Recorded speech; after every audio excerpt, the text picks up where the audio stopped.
I'm going to be talking about games that I regret buying. Overall, I am happy with my library of games. I think most of my games I, at the very least, think are okay. At the very best, I love and adore. I usually know about the games I'm going to get ahead of time. I do my research, or I'm just in the know. So usually I'm not too worried about what I'm going to be buying.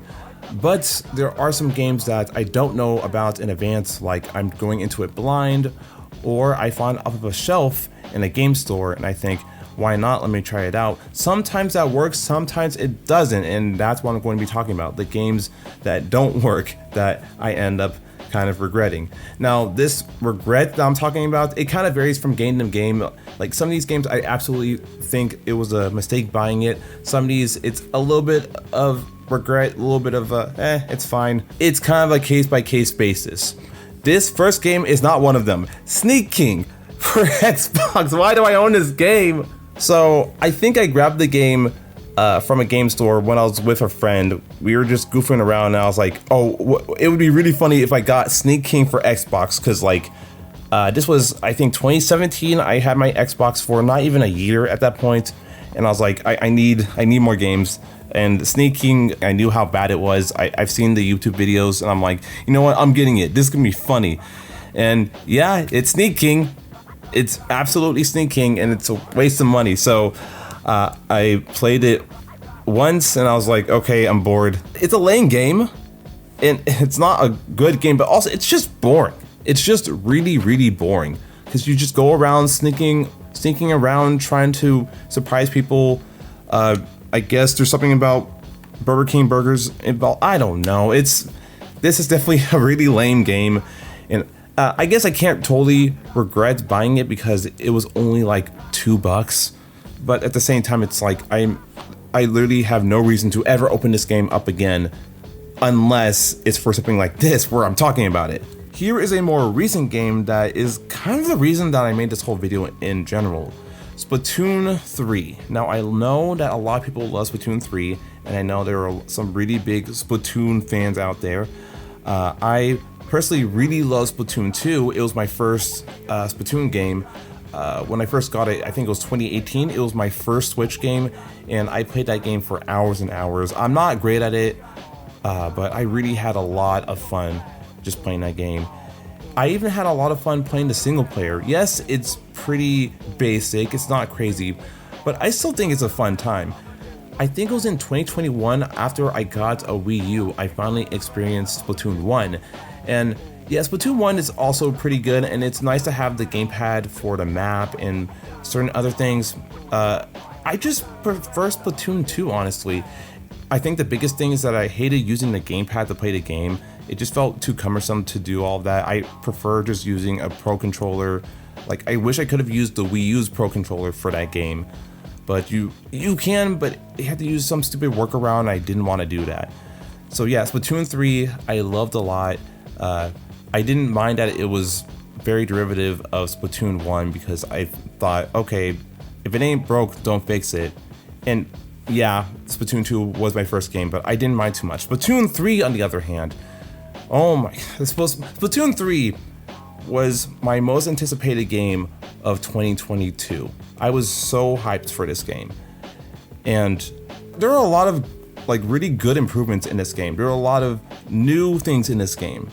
But for me personally, the new things just weren't enough. This game just felt like Splatoon 2.5, which I guess is that's what people thought of Splatoon 2, but I feel like there was more going on in Splatoon 2 to make it more of a full experience in comparison to Splatoon 3, which it's probably a hot take, but whatever. I will say I loved the single player. The single player I loved it so much. I was so invested in that. I had a really great time with that, and I think it blows the first two single player modes out of the water.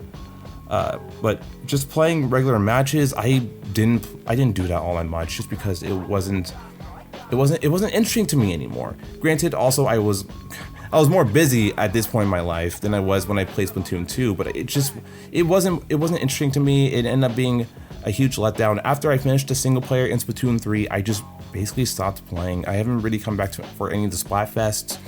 I think the last one's coming up soon. I think I'll jump in for that, but otherwise, I just don't want to play Splatoon 3 anymore. It's just not interesting. I think, like, out of all of these, this is probably the most I really regret buying this game that I have in this list, just because it's like, there's just not enough here for me to be interested anymore.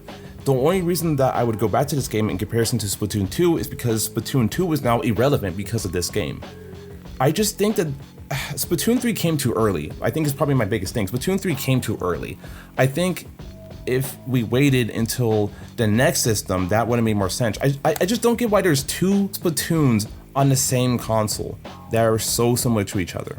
So this next one's going to be pretty quick. Namco Museum Remix. I picked this up at the beginning of the year when I was out of town, hanging with friends. It was a lot of fun. I ended up picking up this game on a whim when we were at a game store, and I was like, yeah, sure, why not? I knew nothing about it, but I thought it looked fun.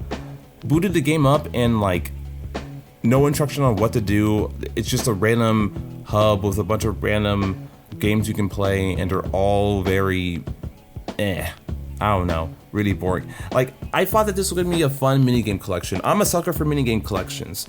I'm usually more tolerant for games that are just like, it's kind of a lame game, but at the same time you can get some enjoyment out of it. I grew up on stuff like that. This is not that. It's just a really bad minigame collection, and yeah, it's just not great.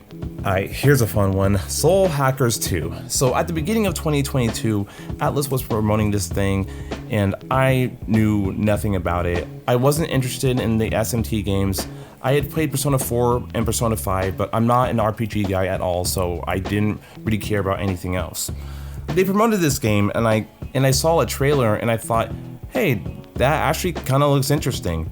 So I kept my eye on it. And I saw another trailer, and I was like, okay, this game actually looks like it'd be kind of cool. The game has this kind of like cyber aesthetic to it, a lot of neon colors, and that just really caught my eye. I'm a sucker for that, and I was getting more and more interested, and I ended up picking up the game. And I went into it completely blind because I was like, maybe going into it blind would make it a really fun experience. And I will say that going into it blind definitely surprised me with the characters. I think Ringo is an amazing protagonist, probably one of my favorite video game protagonists, honestly. She was great, I loved her. The rest of the cast was great too, but because I went into this blind, I really didn't know anything about the dungeons or like the actual gameplay. And yeah, this is the part that that made me kind of regret getting this game a bit.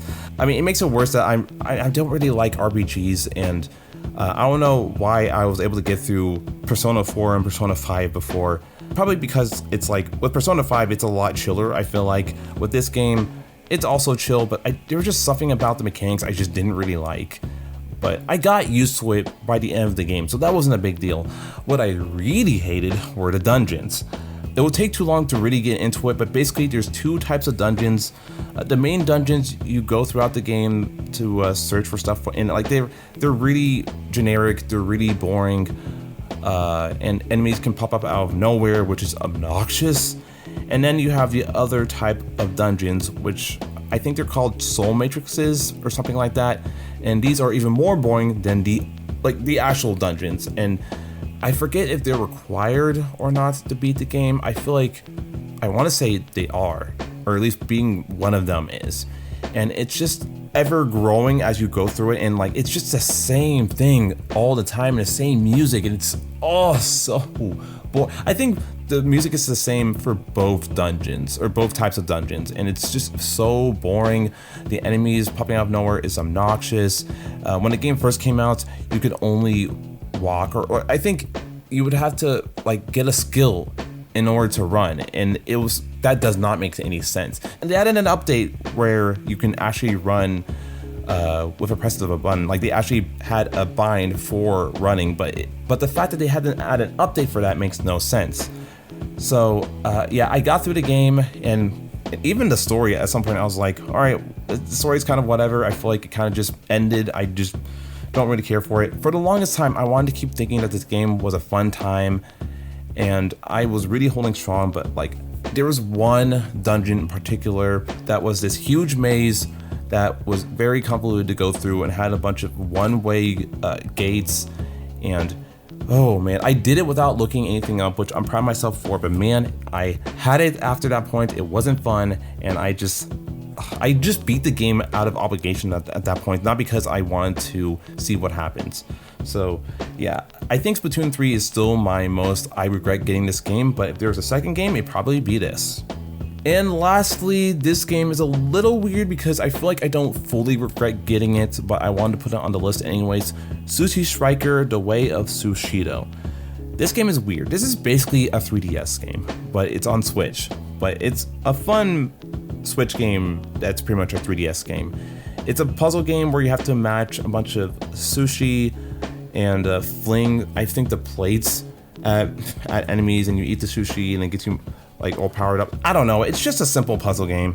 The story I thought was charming, the characters I thought were pretty memorable, and the anime cutscenes definitely made the game a lot more fun to enjoy.